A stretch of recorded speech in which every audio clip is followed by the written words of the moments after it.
What number camp T is this for you? This is 7. Yep, 4 as a player, and this is 3, my 3rd as a staff member. What changes have you seen, and then what things have remained the same over all of these years? Besides this turf field, we were practicing on a couple more rocks were out here. But no, this turf field's been a nice addition. I think especially with the weather up here, you never know what you're going to get. But the cabins are the same. Honestly, I like that nostalgia. I really do. I think the guys, there's some rough nights a little bit. Maybe your back hurts a little bit. They're not used to their Tempur-Pedic bed back home. But it's fun, though, to see them come up here, adjust their way of life. I think it's a little bit of a shock. But every time I see them go back down the hill, it's always positive memories. And it's always just a good experience for them.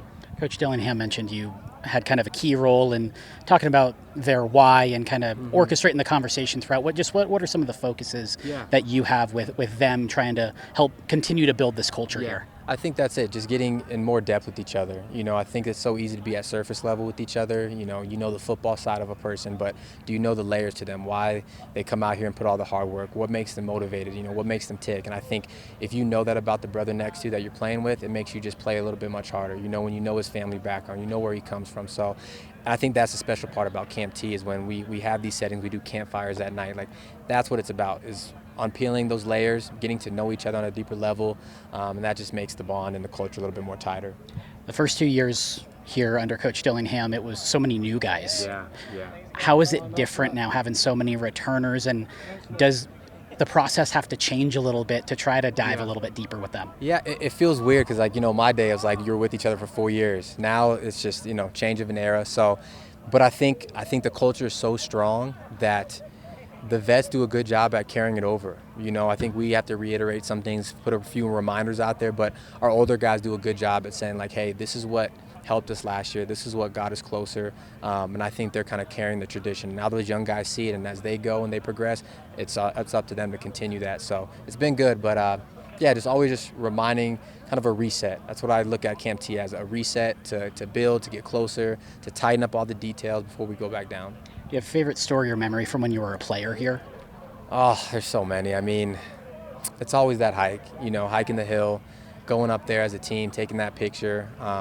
We passed out a few letters to last year, or yesterday, the guys that wrote themselves last year. So we have some really cool traditions of guys just their expectations of themselves, as they come up here, their vision for their year for themselves, write it down on paper, and now the year following they get to look at that and see how far they've come and all their growth. So just all the good memories, just spending time out here with my friends. You put your cell phone away with Burko, Jordan, all those guys that, we always talk about, and just all those memories, getting to be up here close, having our families out here, seeing guys like Rudy, some of the fans, just all the people that have been engaged with this community for so long. And I've been removed for 10 years now, which is crazy to say, but it's the same people still here supporting, loving the ASU community, and that's what makes it special. I get to go up there, and just like I was here 10 years ago, they're still here supporting the next generation, so it's all special. Speaking of Burko and Simone, I went into the 360 vaults. A lot better about myself because I got so many ugly players around me. So I just gotta get my face out there, and it's just a beautiful day out here. Yeah, I didn't know we were taking personal stabs, but anyway, on the next question, tell me how these shirts fit so tightly. What do you guys do in the off season to fill them out? Go ahead, DJ. He claims he does 100 crunches a night. You can tell that's false, by the way. I mean, it's just the sculpture of the abs that we really got to work on. It really is. It's mostly diet. There's no serious moments with those two. No serious moments, but it's so fun. Like, when we all put the pads on, put the helmet on, like, we had that switch. And that's what's fun. Like, I starting to see those bonds develop, Off the field, they go joke around. You see them playing around with water guns all night. But then when you put the pads on, that's when it's like, you know it's game time, and businesses need to be held. Oh, it's crazy. It is crazy. When you think now where Mike is, I know Simone said he's coming up on Saturday. So much has changed in all of your lives. I know. But now this is still kind of a home base for you. Yeah, it's special. I mean, it's funny how close we were in college. We all have children now. We're all married in that next phase of life, and we're kind of doing it together in our own separate lanes and stuff.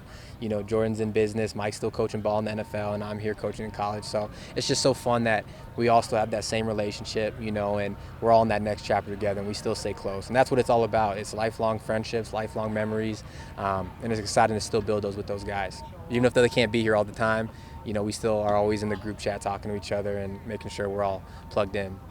Anything else you'd like to add that I haven't touched on with this experience or just, your current role and that sort of thing? No, it's so fun watching young people develop, young people take the next step. I think back to, the questions about the why and why you do things. I think seeing the full picture of being more than a football player, I always tell that to these guys. Football is just such a small chapter in your life, so it's a joy for me to watch these guys develop as young men. Whether it's in academics, whether it's in business, they have a lot more resources than we did too. I mean, from the rules and stuff. So it's fun to see them blossom and tap into those things and just being an overall better man. And it's fun to see just, it make an impact. And I love my job, man. I really do. I wouldn't be anywhere else right now.